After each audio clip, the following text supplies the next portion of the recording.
हथेली के पर्वत और उनका प्रभाव आज मैं बताने जा रहा हूं। हस्तरेखा में हथेली के पर्वत यानी कि माउंट्स व्यक्ति के स्वभाव, भाग्य, क्षमता और जीवन की दिशा बताने में सक्षम होते हैं। केवल इन पर्वतों को देख करके आप सब कुछ पता लगा सकते हो। देवी और सज्जनों, हथेली में कुल 9 प्रमुख पर्वत माने जाते हैं। मैं आपको प्रत्येक पर्वत के बारे में बताने का प्रयास करूंगा। सबसे पहला गुरु पर्वत, ठीक है। सबसे पहला गुरु पर्वत।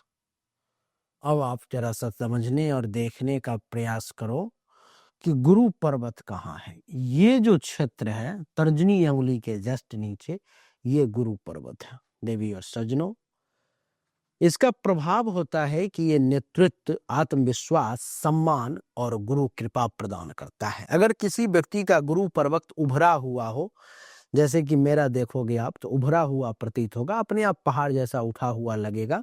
तो अगर उभरा हुआ हो तो ऐसा व्यक्ति नेता, अधिकारी, आध्यात्मिक झुकाव वाला बनता है। अगर किसी का दबाव हुआ हो तो उस व्यक्ति में आत्मविश्वास की कमी होती है, कॉन्फिडेंस लेवल बहुत कमजोर होता है। अगर अत्यधिक उभरा हुआ है, ज्यादा ही उभरा हुआ है, ऐसा लग रहा है कि पहाड़ से भी बड़ा पहाड़ हो गया, पहाड़ हल्का उभरा और बहुत उभरा, तो ऐसा व्यक्ति अहंकारी होता है और जिद्दी होता है। इस बात को समझना चाहिए। ये गुरु पर्वत की कहानी है।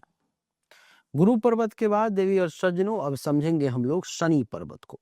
तो शनि पर्वत, ये जो हमारा बीच वाली अंगुली का जो मध्यमा अंगुली के नीचे का पार्ट है, ये शनि पर्वत होता है। ये स्थान मध्यमा अंगुली के नीचे, और इसका प्रभाव होता है कर्म, धैर्य, संघर्ष और गूढ़ विद्या के बारे में इस पर्वत से देखते हैं। अगर किसी व्यक्ति का शनि पर्वत उभरा हुआ है तो व्यक्ति गंभीर होगा, मेहनती होगा और कर्मयोगी होगा। अगर दबा हुआ है तो अस्थिर जीवन वाला होगा और अत्यधिक इसका अगर किसी का अगर अत्यधिक दबाव हुआ है तो व्यक्ति बिल्कुल एकांत प्रिय होगा, बिल्कुल किसी के साथ उठना बैठना नहीं, बिल्कुल अकेले में ज्यादा रहना, और निराशावादी वो व्यक्ति जो है सो ज्यादा होता है। एक नई सूचना, सर्वशास्त्र संगम अंतर्राष्ट्रीय सम्मेलन होने जा रहा है अप्रैल में। इसमें तंत्र मंत्र, ज्योतिष, वास्तुशास्त्र, कर्मकांड और भी अन्य विधाओं के देश दुनिया के जो बड़े विद्वान हैं वो आ रहे हैं। लेकिन वो तो बड़े विद्वान हैं, लेकिन मैं चैलेंज करता हूं आप सभी को जो ज्योतिष सीखने की इच्छा रखते हो या ज्योतिष में अपने आप को आप प्रकांड विद्वान कहते हो, आप जुड़े हमारे साथ।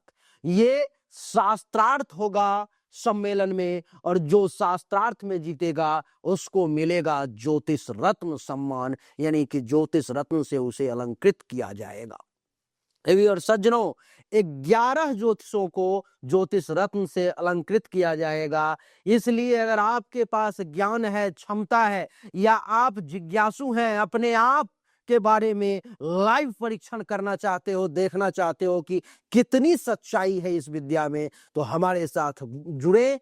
नीचे डिस्क्रिप्शन में व्हाट्सएप ग्रुप का लिंक दिया गया है, उस पर क्लिक करें और हमारे ग्रुप में जुड़ जाएं, और सारा अपडेट आपको मिलता रहेगा। जीवन का ये अप्रतिम अनुभव प्राप्त होगा आपको। आइए वीडियो को कंटिन्यू करते हैं। देवी और सज्जनों, शनि के बाद बारी आती है सूर्य पर्वत की। ये जो पर्वत है अनामिका अंगुली के जस्ट नीचे का, ये है सूर्य पर्वत। इसका क्या प्रभाव है? प्रसिद्धि, कला, धन और यश ये प्रदान करता है। अगर किसी का उभरा हुआ है सूर्य पर्वत तो ऐसा व्यक्ति कलाकार, नाम और प्रतिष्ठा प्राप्त करने वाला होता है। अगर किसी का दबा हुआ है, सामान्य है, तो ऐसे व्यक्ति आत्म अभिव्यक्ति में कमी होती है, अपने आप को वो प्रदर्शित नहीं कर पाता है।